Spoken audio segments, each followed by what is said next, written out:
Today we will talk about multiplying whole numbers. When we talk about multiplication of whole numbers, we have to talk about the distributive property. Distributive property works both with multiplication and addition.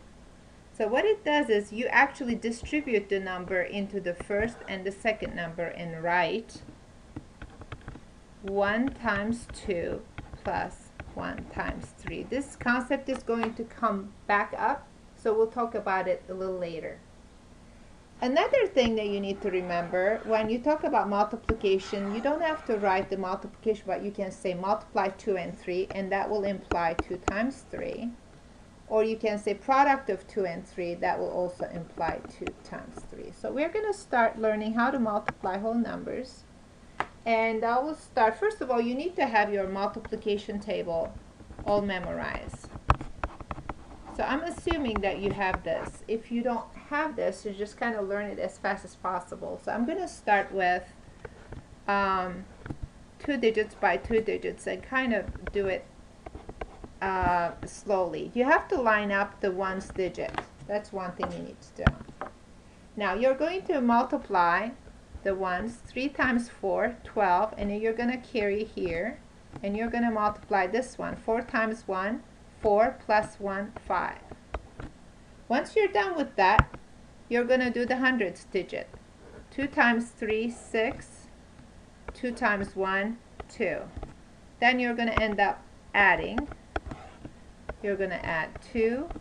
5 plus 6, 11. 2 plus 1, 3. Now you're done with this multiplication problem.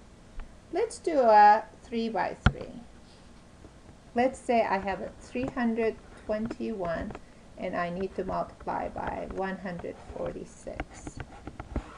Now I'm going to do the ones digit. 6 times 1, 6. 2 times 6, 12. Carry 1. 3 times 6, 18. Plus 1, 19. Now we're going to go do the hundredths now. 4 times 1, 4. 2 times 4, 8. 3 times 4, 12. Then you're going to go do the hundredths digit. 1 times 1, 1. 1 times 2, 2. 1 times 3, 3. Then you're going to end up adding 6, 6. 9 plus 1, 10, plus 8, 18. 1 plus 1, 2, 2, 4, 2, 2, 4, plus 2, 6. 3 plus 1, 4. So you have to be a little bit careful and then make sure that you have this situation. You have the ones and then the hundreds and the thousands, and you will not go wrong. I also want to talk about how you multiply with multiples of 10. If you are multiplying by 10, you don't have to write it first 10 and then 2 and then multiply. You can actually do it a little quicker. You can just write 2 and then how many zeros? 1 0, so you get 20. You can also do that with, let's say, thousands. What are you multiplying this by? 2. How many zeros? 3 zeros. So instead of rewriting it, let's say I'm doing 30 times 10,000. So you can do the non-zero digits. 3 times 1, 3. And how many zeros? 1, 2, 3, 4, 5. 1, 2, 3, 4, 5. Now let's try to do some like this. What you can do, you can just write the long one on top or just ignore the zeros.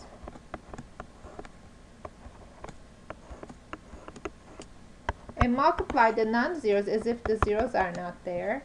1 times 3 is 3, 2 times 3 is 6. And then add those however many zeros you end up with. 1, 2, 3, 4. 1, 2, 3, 4. That actually saves a lot of time. Let's see where we actually see the multiplication. We can see multiplications, for example, if somebody says find the area of a rectangle. We are going to do more word problems in another chapter, but let's say I have 31 feet and then I have 12 feet this way, and they're saying what is the area of this rectangle? What you need to do is you need to multiply 31 by 12, and now you just can do that the old-fashioned way. 1 times 2 is 2, 2 times 3 is 6, 1 times 1 is 1, 1 times 3 is 3, and add. And then the answer is going to be since you're multiplying feet by feet, it's going to be feet squared. If you're multiplying inch by inch, it's going to be inch squared.